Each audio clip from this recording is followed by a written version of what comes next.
یوں تو دنیا کے تمام مذاہب انسانوں کے ساتھ محبت، ہمدردی جیسے سلوک کرنے کا درس دیتے ہیں، تاہم دین اسلام انسانوں کے درمیان مساوات، ہمدردی اور انصاف کا بول بالا دیکھنا چاہتا ہے۔ دین اسلام انسانوں کو دوسرے انسانوں کے ساتھ ظلم و زیادتی کرنے کی اجازت نہیں دیتا۔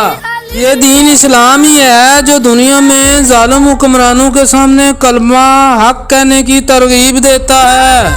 مسلمان دولت، شہرت اور اقتدار کو نظر انداز کر کے انسانوں کی غلامی سے نجات دلانے کے لیے میدان عمل میں کود پڑتے ہیں۔ دین اسلام دنیا کی باطل اور انسان دشمن قوتوں کی نفی کرتا ہے اور مسلمانوں کو حکم دیتا ہے کہ وہ دنیا کو امن و بھائی چارے کا گہوارہ بنائیں۔ انسانوں کے وہ حقوق جو قدرت نے انہیں تفویض کر رکھے ہیں، ان کا احترام از حد ضروری ہے۔